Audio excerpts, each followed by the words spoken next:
kustaafu ubunge wao kwa heshima. Wabunge waliopo sasa wao si wa kwanza kuwa wabunge na si wa mwisho kuwa wabunge katika taifa letu. Kwa yule ambaye anaona amechanga karata zake vibaya, ni vyema akastaafu kwa heshima ili kuendelea kuheshimika na jamii inayomzunguka.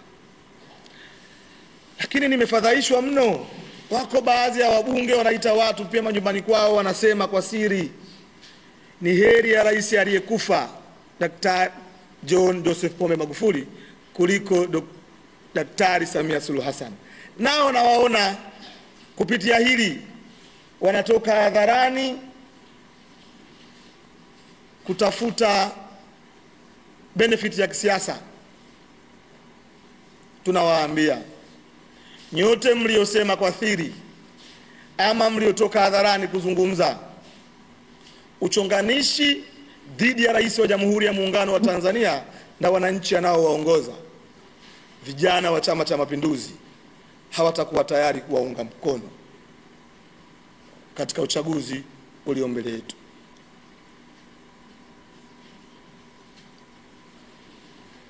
Hatujawahi kuwa tayari, hatutakuwa tayari na hatupo tayari kuunga mkono mtu ambaye atambui, athamini na wala haoni heshima na hadhi ya taasisi ya urais.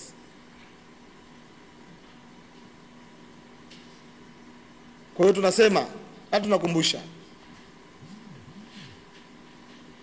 wakuu wetu wa vyombo vya ulinzi na usalama kubadilishiwa majukumu katika maeneo yao ni jambo la kawaida, na hayupo mkuu wa vyombo vya ulinzi na usalama aliyewahi kuondolewa kwa sababu tu amekinzana na matakwa ya mteule wake.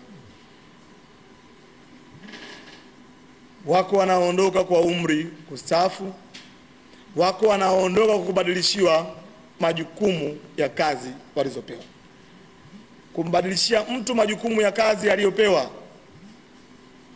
jambo hili linafanyika kulingana na mahitaji ya wakati huo, na si sababu eti amekinzana na mteule aliyemteua.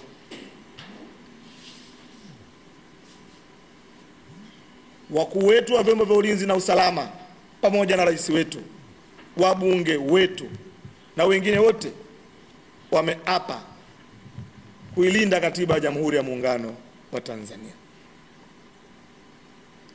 Na ushahidi wa hilo lilitokea mara baada ya rais wa awamu ya 5 kufariki.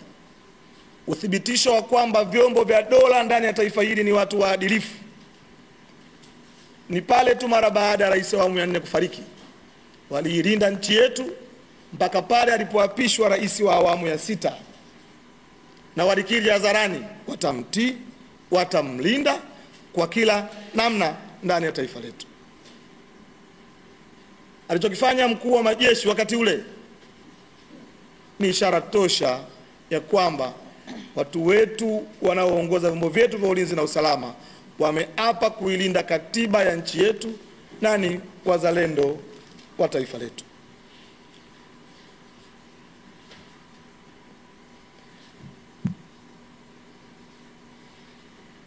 Hivyo basi kusema hawa wakuu wetu wa vyombo vya ulinzi na usalama akiondolewa yawezekana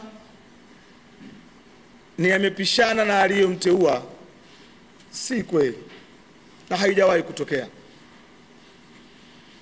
Uteuzi unafanyika kutokana na mahitaji ya wakati huo.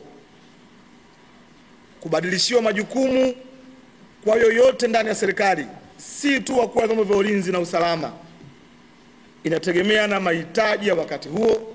Inawezekana umepewa nafasi hii, umelifikisha taifa katika eneo fulani, mamlaka ya uteuzi naona sasa hapa ulipolifikisha taifa, yuko Mtanzania mwingine anaweza akatutoa hapa tulipo kutusogeza mbele. Tunafanya mabadiliko ya kubadilisha majukumu, kukupa nafasi nyingine ili yule ambaye tunaona au tunahisi anaweza kusogeza gurudumu la taifa letu akaendelea pale ambapo tumeishia. Hivyo ni wasihi na kuwaomba vijana wa Chama cha Mapinduzi katika wilaya yetu ya Kinondoni na maeneo mengine yote kutounga mkono wanasiasa wa aina hiyo. Ni hatari kwa taifa letu, lakini pia hayana afya kwa mustakabali wa chama chetu na wakati tulionao.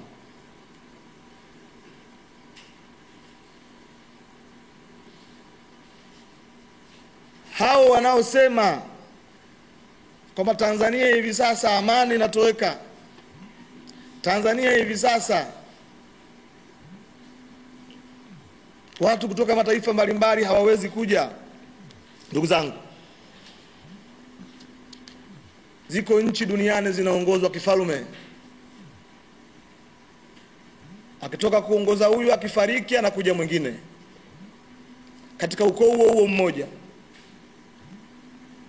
Ziko nchi zinaongozwa kimalkia. Sisi kama Watanzania hatujawahi kuingilia uhuru wa taifa lolote, namna walivyojipangia kwa katiba zao na kwa sheria za nchi yao, namna gani waongozane.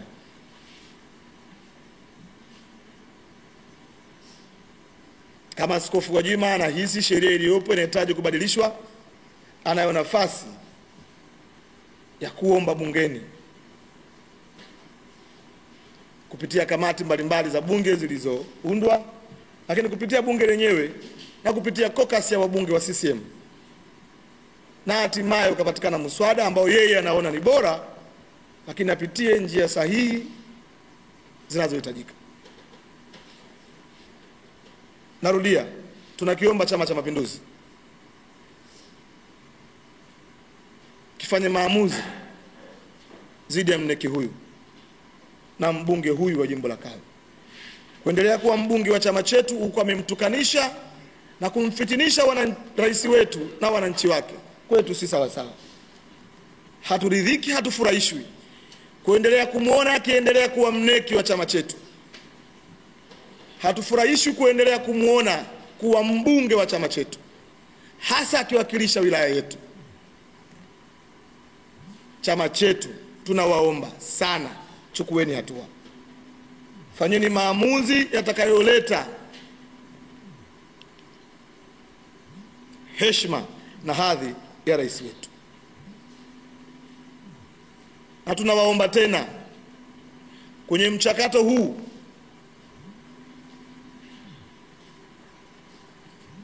tuleteeni wana CCM wanaokijua na kukitambua chama chao. Itatusaidia kupunguza taharuki nyingi za viongozi wasiofahamu miko ya chama chetu.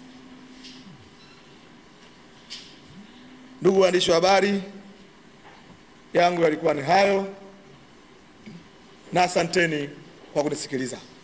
Atakaporejea tena nasi tutarejea tena kuja kuzungumza nanyi mpaka tukae sawa na tuelewane kama wazalendo wa taifa la Tanzania. Na